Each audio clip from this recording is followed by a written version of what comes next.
자, 오늘 우리가 함께 파헤쳐 볼 기업은 바로 PS 일렉트로닉스입니다. 이름이 좀 생소하게 들리실 수도 있겠는데요. 근데 이 회사 알고 보면 미래 기술에 대한 기대감과 현재 리스크가 아주 팽팽하게 맞서는 정말 흥미진진한 투자 스토리를 품고 있습니다. 지금부터 그 속을 한번 제대로 들여다보겠습니다. 이 회사가 최근에 사명까지 바꾸면서 아주 극적인 변신을 선언했거든요. 와이팜에서 PS 일렉트로닉스로요. 과연 이 변화가 우리 투자자들에게는 엄청난 기회가 될까요? 아니면 자칫 잘못 빠질 수 있는 함정이 될까요? 이 핵심적인 질문부터 한번 짚고 넘어가 보죠. 보시는 것처럼 과거에는 그냥 스마트폰에 들어가는 RF 부품을 만드는 회사였다면요. 이제는 AI, 전기차, 그리고 로보틱스를 모두 아우르는 미래 기술 솔루션 기업으로 완전히 탈바꿈하겠다는 겁니다. 이건 뭐 회사의 정체성 자체가 뿌리부터 바뀌고 있다고 봐야겠죠. 그래서 오늘은요. 먼저 이 변화가 어떻게 시작됐는지 그 배경부터 살펴볼 거고요. 그 다음엔 왜 이 주식을 사야 하는지 그 성장 동력들을 짚어볼 겁니다. 물론 반대로 왜 망설여지는지 리스크도 당연히 따져봐야겠죠. 그리고 나서 구체적인 가격 전략과 시나리오, 마지막으로 최종 투자 의견까지 명확하게 정리해드리겠습니다. 자, 첫 번째 순서, 변화의 서막입니다. 앞서 말씀드렸지만 회사 이름을 바꾼 건 그냥 간판만 바꿔단 게 아니었습니다. 이건 우리 사업 모델이 근본부터 바뀝니다 하고 시장에 알리는 아주 강력한 신호탄이었던 거죠. 이 그래프를 보시면 확 와닿으실 텐데요. 예전에는 매출의 90%가 스마트폰 부품에서 나왔거든요. 근데 이제는 그 모습은 온데간데 없습니다. 자동차, 시스템, 신기술 분야로 매출 비중이 완전히 재편되고 있잖아요. 이 숫자들이야말로 우리는 더 이상 단순 부품 회사가 아니다라는 걸 증명하고 있는 셈입니다. 그렇다면 이 회사가 그리고 있는 성장 스토리는 구체적으로 뭘까요? 지금부터는 왜 우리가 매수 버튼을 한번 고민해 봐야 하는지 그 아주 강력한 이유들을 하나씩 뜯어보겠습니다. 핵심 성장 동력은 딱 이 세 가지로 요약됩니다. 바로 모빌리티, AI 인프라, 그리고 로보틱스. 사실상 미래 산업의 심장이라고 불리는 분야들이죠. PS 일렉트로닉스는 지금 바로 이 거대한 트렌드들이 만나는 그 교차점에 딱 서 있는 겁니다. 그리고 이게 그냥 잘 될 것 같다는 막연한 기대감이 아닙니다. 보시는 것처럼 북미 최대 전기차 회사랑 2026년부터 전 차종에 부품을 넣기로 계약을 확정했어요. 이건 뭐 미래 매출이 이미 확보됐다는 뜻이잖아요. 성장 스토리에 어마어마한 신뢰를 더해주는 아주 결정적인 한 방이라고 할 수 있죠. 아니 근데 스카이웍스나 커버 같은 세계적인 기업들이랑 어떻게 경쟁하냐고요? 바로 이 독자적인 기술력 덕분입니다. 도헐티라고 불리는 고유의 고주파 회로 설계 기술인데요. 이게 진입 장벽이 굉장히 높아서 다른 회사들이 쉽게 따라할 수가 없어요.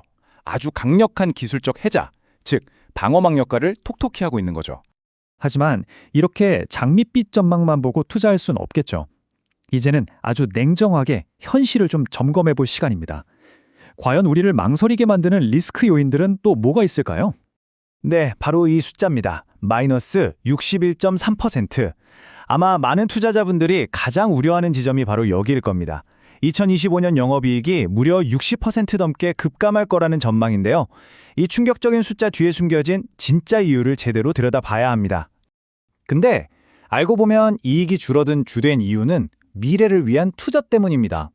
베트남 공장을 새로 짓는다거나 AI 신사업에 돈을 쓰는 것처럼요. 말하자면 성장을 위한 성장통 같은 거죠. 하지만 잠재적으로 시장에 풀릴 수 있는 주식 물량, 우리가 흔히 오버행이라고 부르는 이 리스크는 분명히 신중하게 따져봐야 할 부담입니다. 자, 그럼 이 모든 좋은 점과 나쁜 점을 다 고려해서 우리는 어떻게 투자 전략을 짜야 할까요? 이제부터는 숫자를 기반으로 한 구체적인 실행 계획, 일종의 전략가의 플레이북을 한번 펼쳐보겠습니다. 먼저 5,500원에서 5,800원 사이 구간. 이 가격대는 과거 주가가 떨어질 때마다 신기하게도 강한 매수세가 들어와서 주가를 방어해줬던 아주 중요한 구간입니다. 다시 말해 우리가 분할 매수를 시작해 볼 만한 상당히 의미 있는 지지선이라고 볼 수 있는 거죠. 반대로 주가가 오를 때 우리가 넘어야 할 첫 번째 허들은 7,000원에서 7,500원 사이입니다. 이 가격대에서는 차익을 실현하려는 매도 물량이 나올 가능성이 높아요. 그래서 단기적인 관점에서는 이익을 챙기는 목표 지점이 될 수도 있습니다. 이 분석에서는 크게 세 가지 시나리오를 제시하고 있는데요. 시장 상황이 아주 좋을 때, 그냥 그럭저럭일 때, 그리고 최악의 상황일 때. 각 시나리오별로 목표가와 대응 전략이 나와 있으니까요. 이걸 참고해서 나라면 어떻게 하겠다는 계획을 미리 세워두실 수 있겠죠? 자, 이제 모든 정보를 다 종합해서 최종 결론을 내릴 시간입니다. 결국 이 PS 일렉트로닉스라는 투자는 우리에게 엄청난 기회일까요? 아니면 위험한 함정일까요? 핵심은 딱 이겁니다. 한쪽에는 전기차, AI라는 정말 강력한 성장 엔진이 달려 있고요. 다른 한쪽에는 당장의 실적 악화와 오버행 같은 현실적인 부담이 딱 버티고 있는 거죠. 바로 이 딜레마를 어떻게 판단하느냐가 이 투자의 핵심이라고 할 수 있습니다. 그래서 최종 투자 의견은 매수입니다. 그런데 여기서 정말 중요한 건 이건 단기적인 시각으로 접근해서는 안 된다는 점이에요. 오늘 사서 내일 팔아야지 하는 그런 투자가 아니라 최소 6개월 이상 좀 길게 보고 차곡차곡 모아가는 중장기적인 관점이 반드시 필요합니다. 그래서 구체적인 행동 지침을 드리자면 이렇습니다. 새로 진입하시려는 분들은 5,800원 근처에서 한 30% 정도 먼저 사보는 걸 고려해 볼 수 있고요. 이미 가지고 계신 분들은 일단 유지를 하되 혹시 주가가 5,000원 초반까지 밀린다면 그때 추가 매수를 생각해 보는 거죠. 그리고 만약에 4,800원 선이 계속해서 무너진다면 그때 뭔가 문제가 생겼다는 신호니까 반드시 리스크 관리가 필요합니다. 이 회사는 이제 낡은 옷을 벗어던지고 2026년을 향한 모든 준비를 마쳤습니다. 이제 선택은 우리 투자자들의 몫이죠. 지금 이 변화의 약속에 투자하시겠습니까? 아니면 단기적인 불확실성이 여전히 너무 크다고 판단하고 한 발 물러서시겠습니까? 이 질문에 대한 답을 스스로 한번 내려보시길 바랍니다.